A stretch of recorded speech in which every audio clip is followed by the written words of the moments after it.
నమస్తే, welcome to wide angle. Galwan విషాదానికి ఏడాది పూర్తయింది. జూన్ 15 రాత్రి సంఘటన గుర్తొస్తే ప్రతి భారతీయుడి రక్తం మరిగిపోతుంది. చైనా దొంగ వేషాలను నిలదీస్తుంది. అసలు ఆ రోజు ఏం జరిగింది? వివాదం ఎక్కడ మొదలైంది? ప్రస్తుతం గాల్వాన్ లోయలో పరిస్థితులు ఎలా ఉన్నాయి?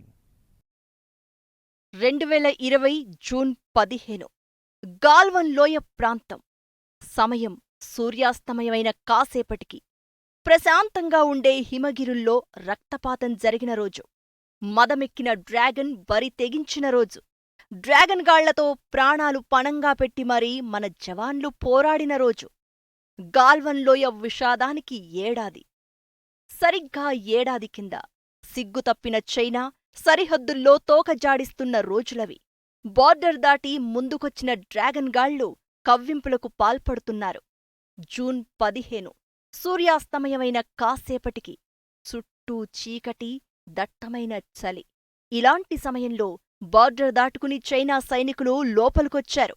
ఆ రోజు రాత్రి జరిగిన ఘటన చరిత్రను రక్తంతో నింపేసింది.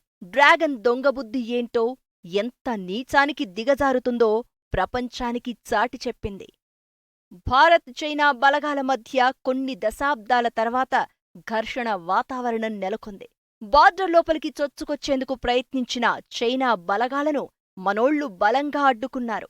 ఆఖరి శ్వాస వరకు పోరాటం చేశారు. డ్రాగన్ గాళ్లు తోక ముడిచేలా చేశారు. ఈ పోరాటంలో 20 మంది భారత సైనికులు అమరులయ్యారు. దాదాపు 40 మందికి పైగా చైనా సైనికులు కూడా చనిపోయినట్లు అంతర్జాతీయ మీడియా సంస్థలు అంచనా వేశాయి. కనీసం లెక్కలు చెప్పకపోగా దాచేందుకు ప్రయత్నించి తన పరువు తానే తీసుకుంది చైనా.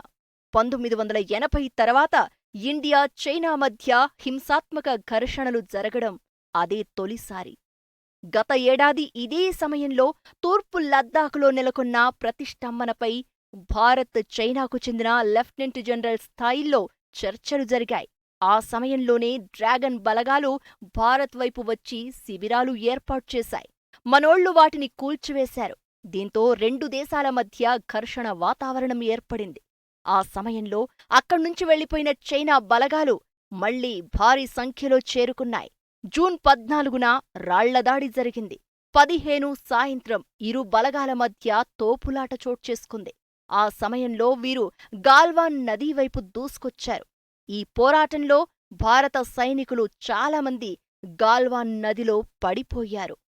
గాల్వాన్ ఘటనకు ముందే వాస్తవాధీన రేఖ విషయంలో రెండు దేశాల మధ్య వివాదం మొదలైంది. ఇలాంటి పరిణామాల మధ్య జూన్ 6న సమావేశం జరిగింది. ఏకాభిప్రాయం కుదరకపోవడంతో 16న మరోసారి రెండు దేశాల సైనిక ఉన్నతాధికారులు భేటీ కావాలి అనుకున్నారు. ఆ సమయంలో రెండు దేశాల బలగాలు తమ దేశ భూభాగంలోకి వెళ్లిపోవాలని డిసైడ్ అయ్యాయి. అంతలోనే తన దగుల్బాజీ వేషాలను బయటపెట్టింది చైనా. చైనా బలగాలు వెనక్కి వెళ్లలేదు. పైగా పాంగాంగ్ సరస్సు చుట్టూ పట్టు పెంచుకునేందుకు ప్రయత్నించింది. గుడారాలు నిర్మించింది. అప్పటికే ఓసారి గుడారాలు కూల్చేసిన భారత బలగాలు చర్చలకు ముందుకెళ్లగా దొంగబుద్ధి చూపించింది. కర్నల్ సంతోష్ బాబు నేతృత్వంలోని బృందం వారితో చర్చలు జరిపేందుకు ముందుకు వెళ్ళింది. అయితే వెనక్కి వెళ్లడానికి నిరాకరించడంతో పాటు భారత సైనికులను రెచ్చగొట్టేలా ప్రవర్తించారు చైనా సైనికులు. రాళ్లు, కర్రలు, ముళ్ల కంచెలతో దాడికి దిగారు. దీంతో మనోళ్లు ప్రతిదాడికి దిగారు. దాదాపు 3 గంటలకు పైగా సాగిన ఈ పోరాటం ఆ రోజు అర్ధరాత్రి వరకు కొనసాగింది. 2021 జూన్ 15 అదే గాల్వాన్ లోయ ప్రాంతం. ఇప్పటికీ ఆ ప్రాంతంలో అదే టెన్షన్. గాల్వాన్ ఘటనకు ఏడాది పూర్తయింది. 100 కోట్ల మంది బలంగా అక్కడున్న ఆ కాసింత బలగం పోరాటం చేసింది. శత్రుదేశం తోక ముడుచుకునేలా చేసింది. అమరులైన 20 మంది సైనికుల పోరాటం చరిత్ర ఎప్పటికీ గుర్తుంచుకుంటుంది. ఆ రోజు మదిలో మెదిలిన ప్రతిసారీ అఖండ భారతావని కళ్ళు ఎరుపెక్కుతాయి. పిడికిలి బిగించుకుంటుంది. చైనా దాష్టికాన్ని, దౌర్జన్యాన్ని ప్రశ్నిస్తుంది. ఇప్పటికీ గాల్వన్లోయ ప్రాంతంలో పరిస్థితి నివురుగప్పిన నిప్పులా ఉంది. మనోళ్లు ట్రిగర్ మీద వేలు పెట్టి రెడీగా ఉన్నారు. డ్రాగన్ ఎలాంటి దొంగ నాటకాలు వేసినా సమర్థంగా తిప్పికొట్టేందుకు సిద్ధమవుతున్నారు. గాల్వన్ లోయ ఘటన తర్వాత డ్రాగన్ కంట్రీ ప్రతి యాక్షన్కు అదే స్థాయిలో రియాక్షన్ ఇచ్చింది ఇండియా. చైనా మాత్రం ఓవైపు చర్చలు అంటూనే మరోవైపు తన నక్కబుద్ధి చూపించడం మొదలుపెట్టింది. ఎలాంటి పరిస్థితి ఎదురైనా సిద్ధం అన్నట్లుగా మనోళ్లు కూడా ఏర్పాట్లు చేశారు. బలగాల సంఖ్యను భారీగా పెంచారు. 60,000 మంది సైనికులు ఎప్పుడూ పహారా కాస్తున్నారు. ట్యాంకర్లు, మిసైల్స్, యుద్ధ విమానాలను భారీగా మోహరించింది భారత్. ఎంత చలినైనా తట్టుకునేలా సైనికుల అవసరాలను తీర్చింది. భారీగా సరుకులను అక్కడికి చేర్చింది. చైనా దొంగదెబ్బ తీస్తుంది అన్న అనుమానంతో భారత్కు అతి సమీపంగా అప్పట్లో చైనా తన దగ్గరున్న అత్యాధునిక J-20 యుద్ధ విమానాలను మోహరించింది. అయితే వాటిని వాపస్ తీసుకోలేదు. దీంతో రఫేల్ యుద్ధ విమానాలను భారత్ ఏర్పాటు చేసింది. AN-32, C-130J, C-17ని కూడా సిద్ధంగా ఉంచింది. గాల్వన్ లోయ ప్రాంతానికి చేరుకోవాలంటే ఒకప్పుడు కఠినమైన పరిస్థితులు ఉండేవి. గత ఏడాది దాడి జరిగిన సమయంలో మరిన్ని బలగాలు వెంటనే చేరుకునేందుకు ఆలస్యమైంది కూడా అందుకే. అయితే ఇప్పుడా పరిస్థితి లేకుండా రోడ్ల నుంచి సైనికులకు వసతి సౌకర్యాల వరకు ఆర్మీ అన్ని ఏర్పాట్లు చేసింది. చైనా తోక జాడిస్తే దమ్కీ ఇచ్చేందుకు సిద్ధమన్నట్లు మన బలగాలు సిద్ధంగా ఉన్నాయి. ఇకటూ వెనక్కి తగ్గిన చైనా తన కుతంత్రాలను ఆపటం లేదు. తూర్పు లద్దాఖు అతి సమీపంలోని హోతన్ ఎయిర్బేస్లో తన షియాన్ H-20 స్టెల్త్ బాంబర్ విమానాల తుదిదశ ప్రయోగాల్ని నిర్వహిస్తోంది. 2025 నాటికి ఈ బాంబర్లను వినియోగంలోకి తీసుకురావాలని భావించినప్పటికీ భారత్తో పాటు పలు దేశాలతో నెలకొన్న వివాదాల దృష్ట్యా వేగవంతం చేసినట్లు తెలుస్తోంది. రఫేల్ యుద్ధ విమానాలతో భారత్ సమకూర్చుకున్న బలానికి ఈ విమానాలతో అడ్డుకట్ట వెయ్యాలనేది చైనా వ్యూహం కావొచ్చని పరిశీలకులు అంచనా వేస్తున్నారు. దీంతో గాల్వాన్లో మాత్రం ఇప్పటికీ టెన్షన్ వాతావరణం కొనసాగుతోంది. గాల్వాన్ ఘటన తరువాత చైనా విషయంలో ఇండియా కఠినంగా వ్యవహరిస్తోంది. డ్రాగన్ తోక కట్ చేయడానికి చర్యలు తీసుకోవడంతో పాటు మరోసారి ఇలాంటి పని చేయకుండా వార్నింగ్లు కూడా ఇస్తోంది. ఇండియా ఇచ్చిన మాస్టర్ స్ట్రోక్ చైనాకు దిమ్మ తిరిగి మైండ్ బ్లాక్ అయింది. ఇందుకే ఈ ఏడాది కాలంలో రెండు దేశాల మధ్య ఏం జరిగింది? పాంగాంగ్ నుంచి వెనక్కి తగ్గిన చైనా మరో కుట్ర చేస్తోందా? గాల్వాన్ ఘటన నుంచి ఇప్పటి వరకు ఏం జరిగింది? చైనా సరిహద్దులోని మిగతా ప్రాంతాల్లో పరిస్థితి ఎలా ఉంది? గాల్వాన్ ఘటన తర్వాత ఇండియా చైనా బలగాల మధ్య 11 సార్లు చర్చలు జరిగాయి. 2020 జూన్ 6న కార్ప్స్ కమాండర్ స్థాయి అధికారుల మధ్య తొలి సమావేశం జరిగింది. పాంగాంగ్ సరస్సుతో పాటు గోగ్రా, హాట్ స్ప్రింగ్, డెమ్చోక్ ప్రాంతాల నుంచి బలగాల ఉపసంహరణలపై చర్చలు జరిగాయి. ఇప్పటివరకు జరిగిన సమావేశాలన్నీ మిశ్రమ ఫలితాలే అందించాయి. అయితే పాంగాంగ్ సెక్టార్లో సైనికులను వెనక్కి తీసుకోవాలని ఇరు వర్గాలు నిర్ణయించుకున్నాయి. ప్రతి దాంట్లో కొర్రీలు పెట్టే చైనా దీనికి అంగీకరించడానికి కారణం మాత్రం మనోళ్లు ఇచ్చిన మాస్టర్ స్ట్రోకే. బలగాలు వెనక్కి తీసుకోవాలని నిర్ణయించినా అది కాస్త నెమ్మదిగా సాగుతోంది. చైనాను పూర్తిగా నమ్మడానికి లేదు. అందుకే తరలింపు ప్రక్రియ స్లో అవుతోంది. నిజానికి గాల్వన్ ఘటన తర్వాత కీలకమైన ప్రాంతాలు చేజిక్కించుకోవడంపై డ్రాగన్ సైన్యం ప్రణాళికలు రచించింది. కైలాస్ పర్వత శ్రేణిలోని ఎత్తైన ప్రాంతాలను ఆక్రమించుకోవాలని చైనా స్టడీ గ్రూప్ నిర్ణయించుకుంది. గత ఏడాది ఆగస్టు 29న తుది నిర్ణయం తీసుకుని ప్రణాళిక అమలు చెయ్యాలని యత్నించింది. అయితే అప్రమత్తమైన భారత సైన్యం ఆగస్టు 29 అర్ధరాత్రి కైలాస్ రేంజ్లోని కీలక ప్రాంతాలను తన ఆధీనంలోకి తీసుకుంది. ఘర్షణ జరిగిన తర్వాత తొలిసారి చైనాను వ్యూహాత్మకంగా దెబ్బకొట్టింది. ఈ పరిణామంతో భారత్ పైచేయి సాధించింది. ఈ దెబ్బతో చైనా దిగొచ్చింది. బలగాల ఉపసంహరణకు అంగీకారం తెలిపింది. పాంగాంగ్ సరస్సు తీరంలోని బలగాలను వెనక్కి పిలిచింది. భారత సైన్యం పట్టుసడలని సంకల్పం, ప్రాణాలను తోడేసే చలి, రవాణా సమస్యలు. చైనా పీపుల్స్ లిబరేషన్ ఆర్మీ భారత్కు తల వంచడానికి కారణాలయ్యాయి. తనకు అనుకూలించని పరిస్థితుల్లోనూ మేకపోతు గాంభీర్యం ప్రదర్శించిన చైనా సైన్యం ఇంకా అలాంటి సమస్యలను తట్టుకోలేకపోయింది. భారత బలగాల ముందు డ్రాగన్ సైనికుల స్థైర్యం తుస్సుమంది. ఇక తప్పని పరిస్థితుల్లో వెనక్కి తగ్గకుండా ఉండలేకపోయింది. ద్వైపాక్షిక అంగీకారం ప్రకారం ప్రతిష్టంభనకు తెరదించేందుకు ముందుకొచ్చింది. అయితే చలి, రవాణా సమస్యలు ఎలా ఉన్నా పాంగాంగ్ నది దక్షిణ తీరంలో ఉన్న 2 పర్వతాలను మన దేశ ప్రత్యేక సరిహద్దు దళం తమ ఆధీనంలోకి తీసుకుంది.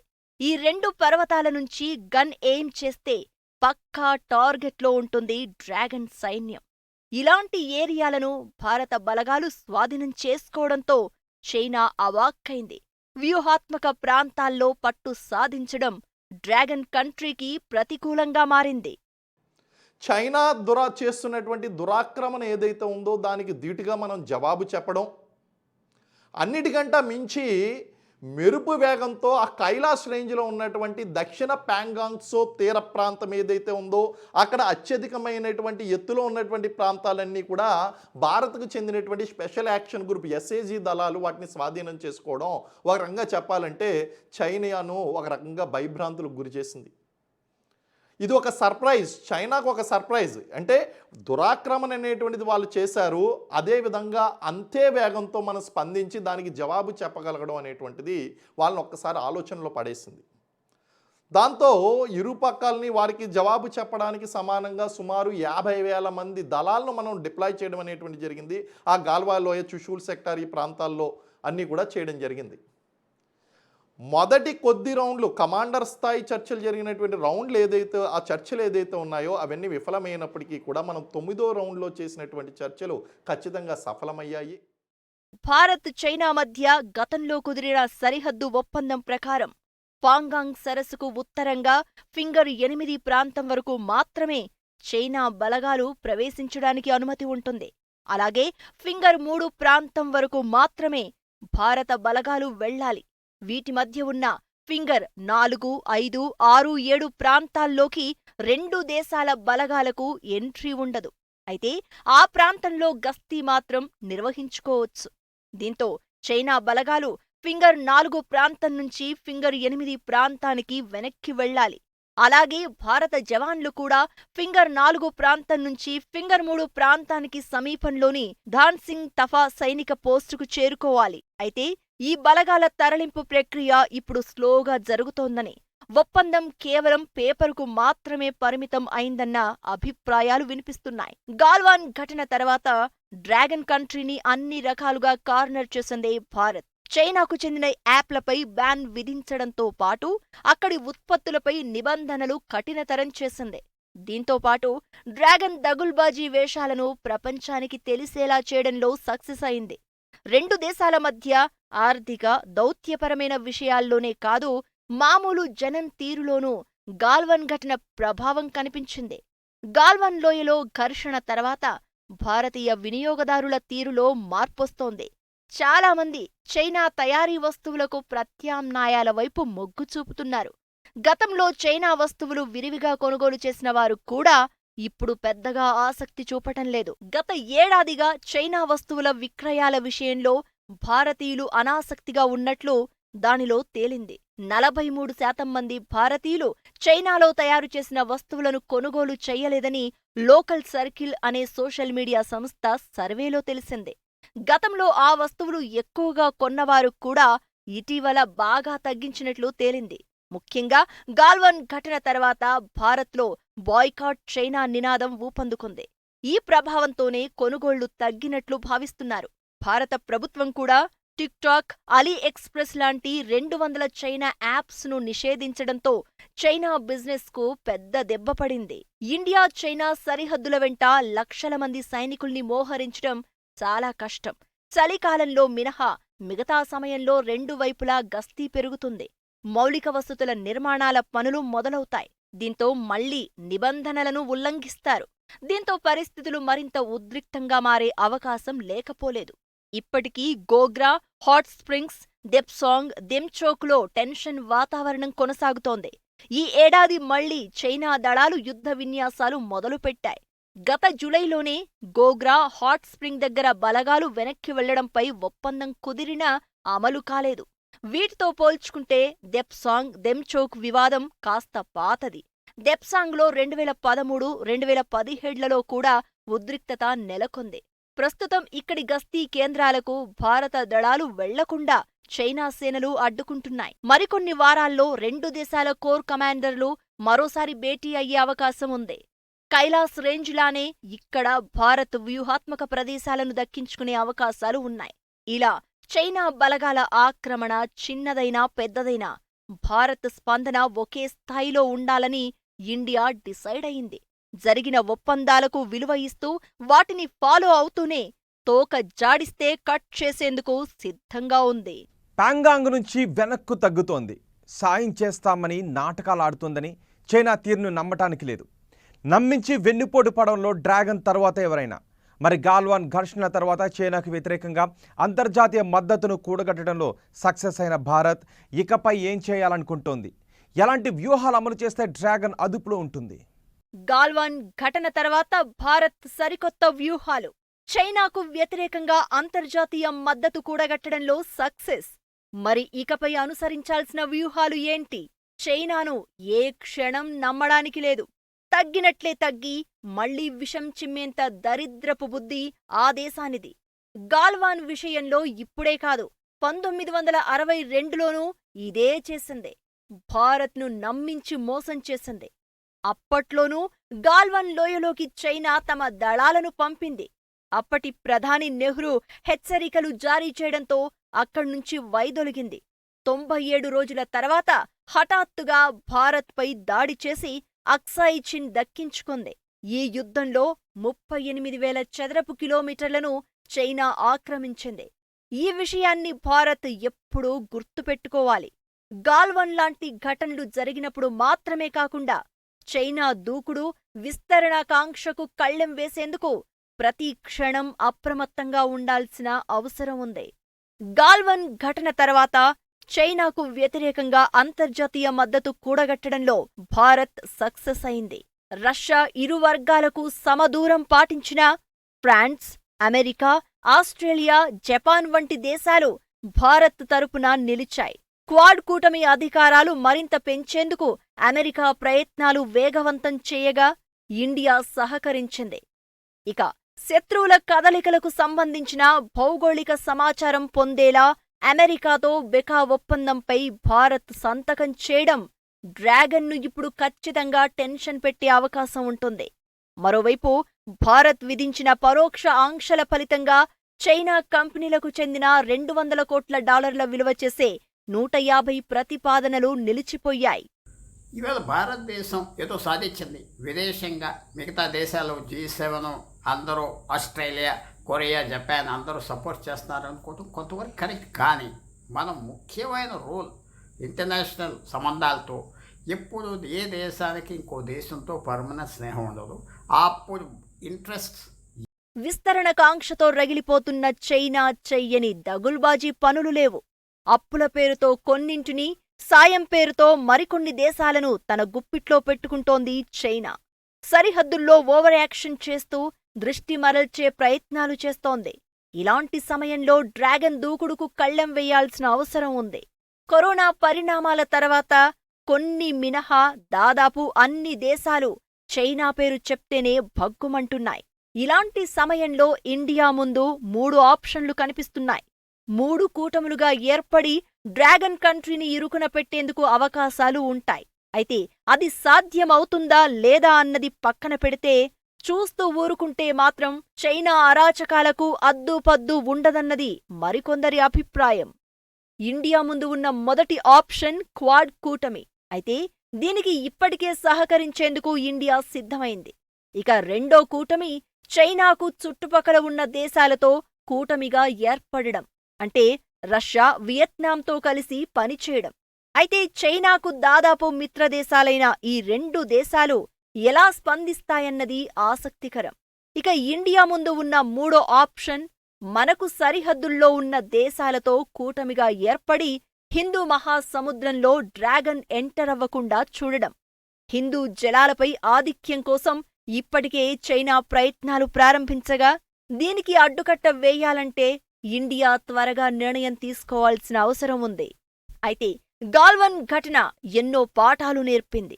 గాల్వాన్ ఘటన తర్వాత ఇండియా, చైనా మధ్య సంబంధాలు రోజురోజుకు దిగజారుతున్నాయి. ఇప్పటికీ లద్దాఖ్, గాల్వన్ పరిసర ప్రాంతాల్లో యుద్ధ విమానాల మోత మోగుతుందంటే పరిస్థితి అర్థం చేసుకోవచ్చు. డ్రాగన్ దూకుడును ఎదుర్కోవాలంటే సైనిక, ఆర్థిక, సాంకేతిక, వ్యూహాత్మక అంశాల్లో చాలా ముందు చూపుతో వ్యవహరించాలన్న విషయం గాల్వన్ ఘటనతో స్పష్టమైంది. గాల్వాన్ ఘర్షణ తర్వాతే నిఘా విషయంలో అప్రమత్తత పెరిగింది.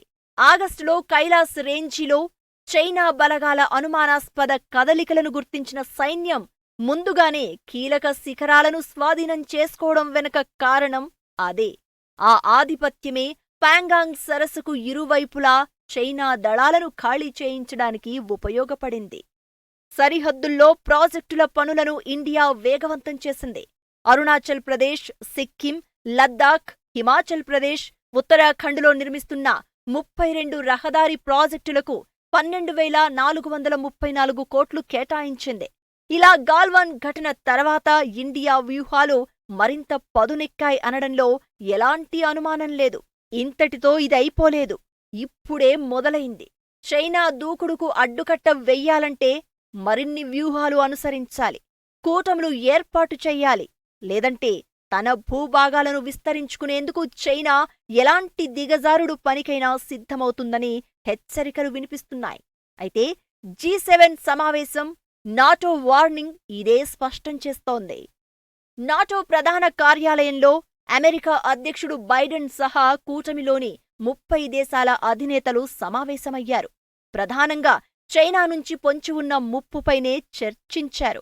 సైనికపరంగా ప్రపంచ భద్రతకే చైనా నుంచి ప్రమాదం పొంచి ఉందని ఆ కూటమి చెప్పింది. అణుక్షిపణుల విషయంలోనూ డ్రాగన్ దేశం బాధ్యతగా వ్యవహరించాలని తీర్మానించింది. అంతర్జాతీయ నియమాలను చైనా గౌరవించాల్సిందేనని తెలిపింది. ఇక ఇతరులను తన దారిలోకి తెచ్చుకునేందుకు చైనా ప్రవర్తిస్తోన్న తీరు వల్ల అంతర్జాతీయ భద్రతకు వ్యవస్థాగత సవాళ్లు ఎదురవుతున్నాయని నాటో దేశాలు స్పష్టం చేశాయి. ఏమైనా గాల్వాన్ ఘటన తర్వాత చైనా బుద్ధి ప్రపంచానికి తెలిసిందే. ఇప్పుడు కరోనా విషయంతో పూర్తి క్లారిటీ వచ్చింది. ఇలాంటి సమయంలో డ్రాగన్ దూకుడుకు కళ్ళెం వెయ్యాలంటే కలిసి నడవాల్సిందే. ఇది ఈ రోజు వైడ్ యాంగిల్. తాజా సమాచారం కోసం చూస్తూనే ఉండండి 10 టీవీ.